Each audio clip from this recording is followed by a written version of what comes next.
이 정부 들어서 4대 개혁, 즉 연금 개혁, 노동 개혁, 교육 개혁, 의료 개혁 등을 추진하였습니다. 연금 개혁의 경우 우리 사회가 초고령화 사회에 직면하여 노후 및 청년 미래가 걸린 시급한 핵심 과제였는데 정부가 제시한 개혁안, 여당이 제시한 국회 연금 개혁 특위 구성 모두 야당이 거부한 사실이 있습니다. 알고 계십니까? 네, 지금 뭐 그걸 가지고 우선 그 모수 개혁이라고 합니다만 저희가 몇 퍼센트 연금을 받고 은퇴를 했을 때 몇 퍼센트 그 평생 소득의 몇 퍼센트를 이자로 주는 하나의 그 보상으로 주느냐 하는 이제 그런 것들에 의해서 연금의 재정 상태가 결정이 되기 때문에 우선 그것부터 하고 나머지를 하자 하는 얘기도 물론 있고요. 그러나 연금이라는 것을 모수 개혁만을 가지고 하기에는 사실 소위 그 연금이 파산하는 그러한 기간이 한 7년 정도 연기되는 것밖에는 안 됩니다. 그렇기 때문에 거기에 그 선진국들이 쓰고 있는 그러한 제도를 같이 제도적 개혁을 같이 해야 그래도 몇십 년 정도 갈 수 있는 그런 연금 개혁이 될 수 있다 해서 굉장히 중요한 하나의 그런 과제인데요.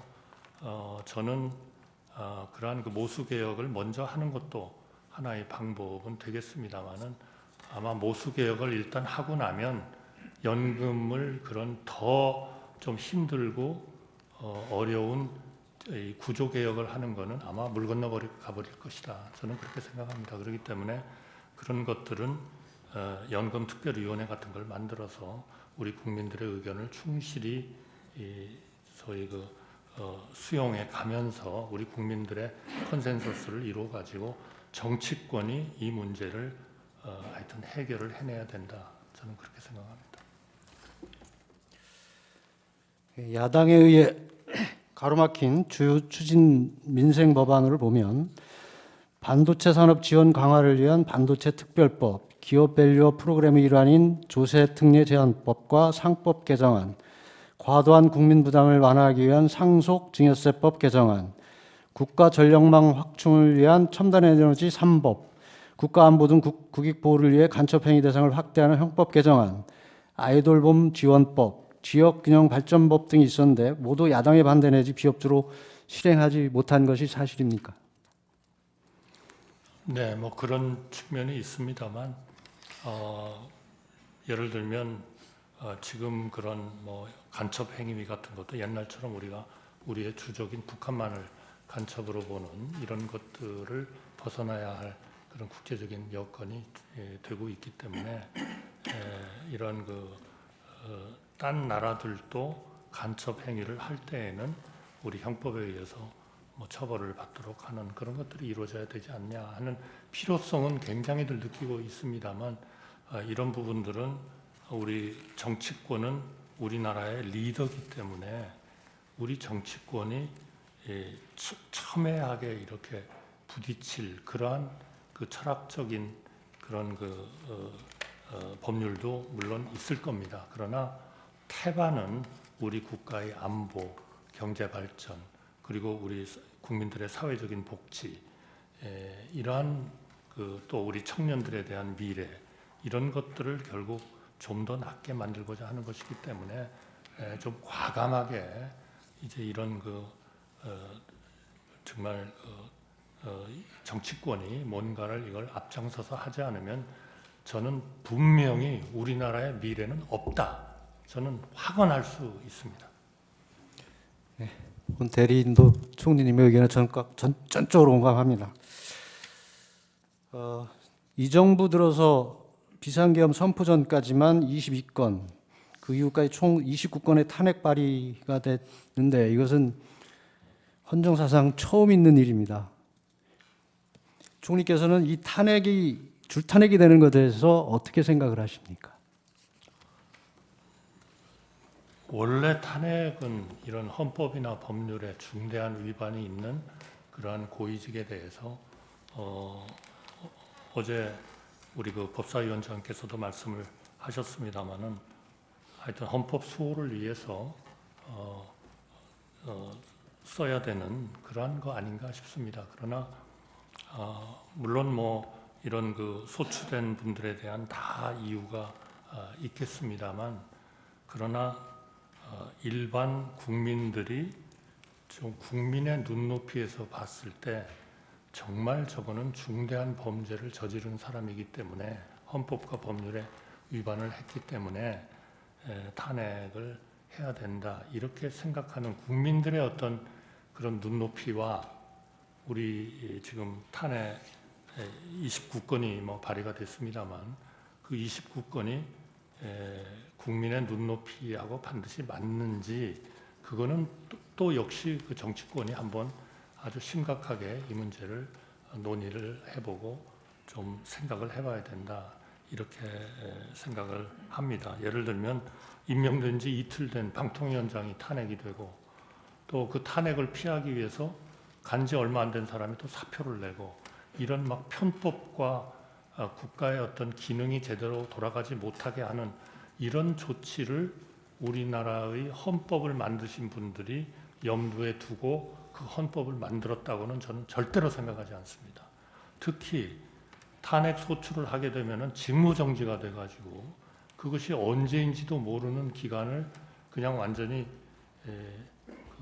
일은 하지 않으면서, 그렇다고 사표를 내서 사후적인 사람이 충원되는 것도 아니고 하는 이러한 아마 전 세계에 직무정지를 시키는 그런 제도는 굉장히 드물 겁니다. 제가 보기에는 아마 미국은 전혀 그런 게 없고요. 제가 알기로는. 그래서 이런 부분에 대해서 충분히 좀 배려를 하면서 국가가 우선 살아야 그러한 그 국가 국민의 번영도 있고 행복도 있고 정치권에 정말 보람도 있는 거 아닌가, 저는 그렇게 생각합니다. 계엄 이후인 2024년 12월 23일 총리께서 당시 야당이 통과시킨 내란 특검법 등에 대해 공포를 할 것인지 또는 재요구를 할 것인지에 검토하고 있던 상황이었습니다. 그날 오전 더불어민주당 원내대변인이 당시 국무위원이 공석인 국방, 행안, 여가부 장관 제외 총원이 16명인데 박성재 법무부 장관이 직무정지 상태라 15명이다. 만약 이 중 5명을 탄핵시켜버리면 국무회의가 의결을 못한다. 국무회의는 3분의 2로 의결을 하도록 되어 있어서 5명을 더 탄핵하면 아예 의결이 안 된다. 국무회의가 돌아가지 않으면 지금 올라간 법안들은 자동으로 발효된다. 여기까지도 고민하고 따져봐야 하는 아주 중요한 시점이라고 했던 사실이 있습니다. 알고 계십니까? 네, 알고 있고요. 의결을 따지기에 앞서서 우리 헌법은 국무위원의 숫자를 15인 내지 30인으로 규정하고 있습니다. 지금 탄핵 정지된 분들을 빼고 나면 16인입니다. 이제 거기에 두 사람만 무슨 일이 있어가지고 아웃돼 버리면 국무회의가 없어지는 겁니다.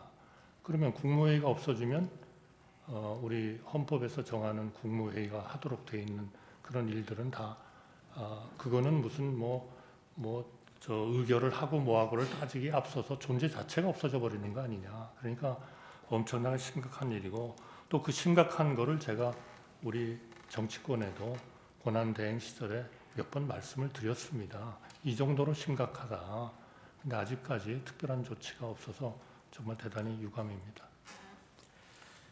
다수 의석을 가진 정당이 탄핵 제도를 악용하여 국무회의 구성 자체를 하지 못하도록 하는 것은 사실상 삼권 분립의 한 축인 입법부가 다른 한 축인 행정부를 견제를 넘어 장악하려는 의도를 노골적으로 드러내는 것인데, 이러한 탄핵 제도의 악용이 과연 국회의 정당한 권한 행사이고 국정을 마비시키는 행위도 아니고 헌법과 국민 이익에 반하는 헌정질서 문란 행위가 아니라고 할 수 있겠습니까? 저는 헌법과 법률에 규정이 돼 있으니까, 규정이 돼 있는 거는 할 수 있는 거 아니냐 하는 논리도 물론 있습니다. 그러나 자유민주주의의 기본은 그러한 그 다수결 원칙을 그렇게 적용하라고 저는 있다고는 믿지 않습니다.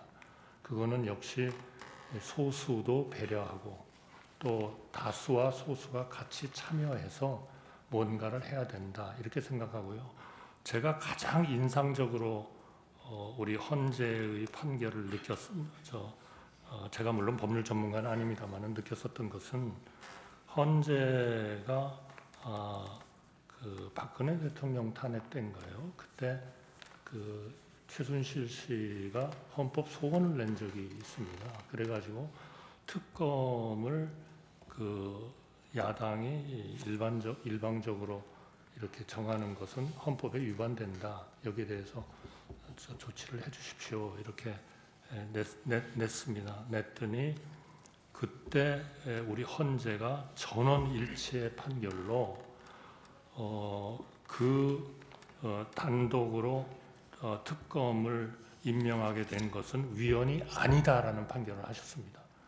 그 이유가 그것을 해석하는 분에 따라서는 이것 봐라. 국회가 마음대로 다수결로 결정을 하면 그거는 헌재도 다 인정하는 거 아니냐. 특검을 소수당이 그냥 일방적으로 임명하는 거를 인정하는 거 아니냐. 그래서 저희가 며칠을 공부를 해봤어요. 그랬더니 전혀 그게 아닙니다. 우리 헌재가 전원 판결로 합의로서 결정하신 거는 그 단독으로 특검을 임명하는 그 법안에 발의서부터 여야가 같이 했고, 그리고 투표를 같이 참여를 했고, 제가 지금 숫자를 다 기억은 못 하겠습니다. 그래서 그야말로 여야가 합쳐서 단독 야당, 그때는 한 당이 임명하는 것을 인정을 하고 투표에서 같이 투표를 했기 때문에 그것이 합의라고 보는 것이다.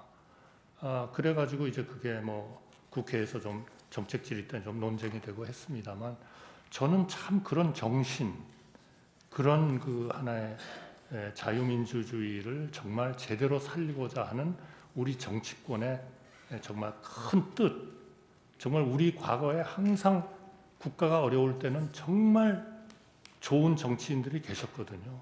그분들이 그 문제를 해결을 했다고 저는 믿습니다.